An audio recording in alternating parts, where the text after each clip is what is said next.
Hello बच्चों, आज हम पढ़ेंगे संगनी क्लास 5 चैप्टर 8। तो आज के चैप्टर का क्या नाम है बच्चों? आज के चैप्टर का नाम है बुआ जी की चिट्ठी। यह एक पत्र है। प्रस्तुत पत्र में गर्मी की छुट्टियां व्यतीत करने का वर्णन है। आइए पढ़कर जाने। तनु, सौरभ और दिशा तीनों अपने कमरे में उदास बैठे सोच रहे थे कि क्या उनकी गर्मी की सारी छुट्टियां ऐसे ही खाली बैठे बैठे व्यतीत हो जाएंगी। कोई भी उनके बारे में कुछ सोच ही नहीं रहा। पिछली बार तो जैसे ही उनकी छुट्टियां शुरू हुई, पापा तीनों को नानी के घर छोड़ आए थे। वहां पर उन्होंने जो धमा चौकड़ी मचाकर मजे किए, उन्हें यह सब याद करके आज भी बुरा लग रहा था। तो आगे क्या हुआ बच्चों? हम एक पत्र में पढ़ रहे हैं कि बच्चे कह रहे हैं कि बच्चों की गर्मियों की जो छुट्टी है, ये जो 3 बच्चे जिनका नाम है तनु, सौरभ और दिशा, इनकी गर्मियों की छुट्टी हो गई। ये लोग उदास बैठे हुए हैं। क्यों? क्योंकि ये सोच रहे हैं कि क्या जो इनकी गर्मियों की छुट्टी है वो ऐसी निकल जाएगी। पिछली बार तो ये नाना नानी की छोड़ आए थे पिछली छुट्टियों में इनके पापा, और वहां पे जो धमा चौकड़ी मचाई थी वो बहुत ज्यादा मचाई थी उन लोगों ने। ये सब वो सोचिए बड़े ही उदास बैठे होते हैं। दिशा बता रही थी कि उन दिनों कैसे उसने रबड़ वाला चूहा सारे घर वालों के बिस्तर में डालकर सबको परेशान किया था, और छोटी मामी तो बिस्तर से जैसे उछल ही पड़ी थी। तभी तनु बीच में बोल पड़ी, दिशा, याद है जब मामा हमें खेत दिखाने ले गए थे और ट्यूबवेल पर नहाते हुए सौरभ का पैर फिसल गया था और वह जोर जोर से चिल्लाने लगा था। बच्चे यही सब बातें कर रहे थे कि अचानक दादी कमरे में आ गई। तब आगे क्या हुआ बच्चों?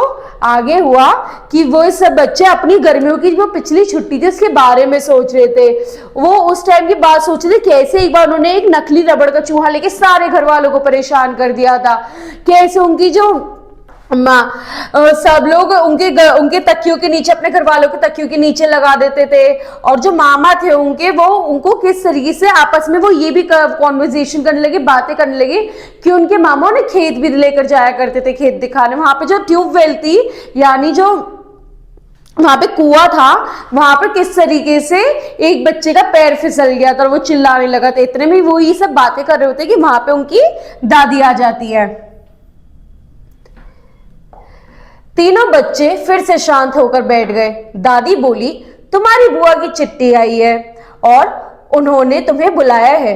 इतना सुनते ही तीनों बच्चे लोमड़ी की तरह उछलकर दादी के हाथ से चिट्ठी छीनने की कोशिश करने लगे।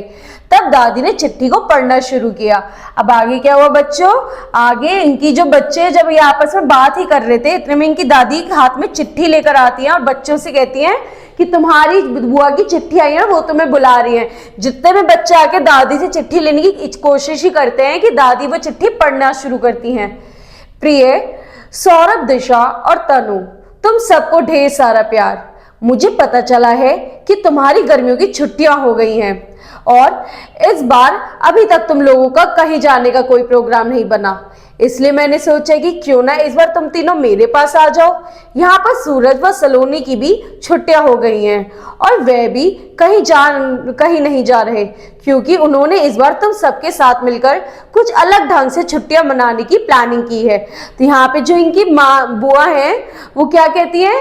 वो कहती है कि मुझे पता चला तुम तो कहीं जा ही नहीं रहे इस बार छुट्टी, और मेरे दोनों बच्चों की भी छुट्टी हो गई। अब उन्होंने भी तुम्हारे साथ कहीं घूमने फिरने का, कहीं अच्छी तरीके से, बेसिक नॉट घूमना फिरना बट अच्छी तरीके से छुट्टी व्यतीत करने का प्लान बनाया तुम लोगों के साथ।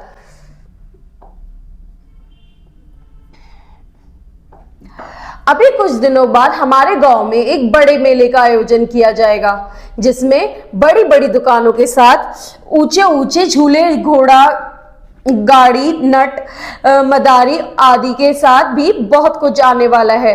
तब वो बुआ क्या लिखती है उनकी कि उनकी जगह पर एक मेला आयोजन होने वाला है, जहाँ पे बड़ी बड़ी दुकान, झूले और घोड़ी, नट, मदारी आदि ये सब बहुत अच्छी अच्छी चीजें भी आने वाली हैं।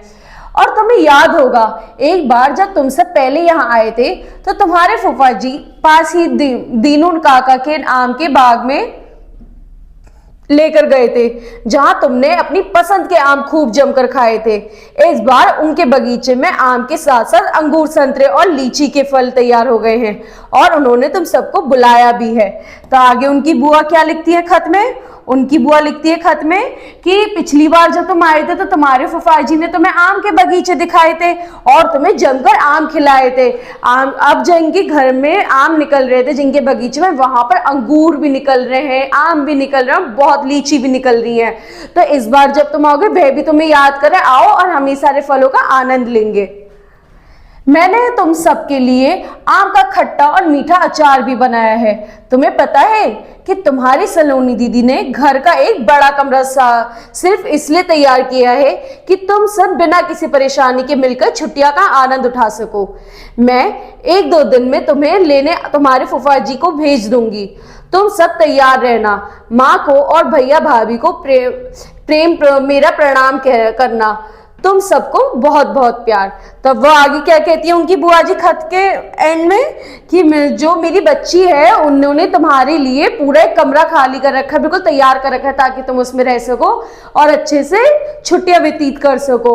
आपस में खूब खेलेंगे, मेला जाएंगे, फल फूल खाएंगे, सब चीज फल खाएंगे। और फलों में उन्होंने क्या क्या फल बताए? आम, लीची, ये सारे फल, अंगूर। तो वो कहती कि तुम आओ, हमने तुम्हारे लिए कमरा तैयार कर दिया, अच्छे से रहना, अच्छे से छुट्टियां व्यतीत करेंगे। इस तरीके से उन्होंने चिट्ठी में अपने बच्चों को अपने घर पे बुलाने का निमंत्रण दिया। ठीक है बच्चों, अब अगली क्लास में अगला चैप्टर पढ़ेंगे। Thank you.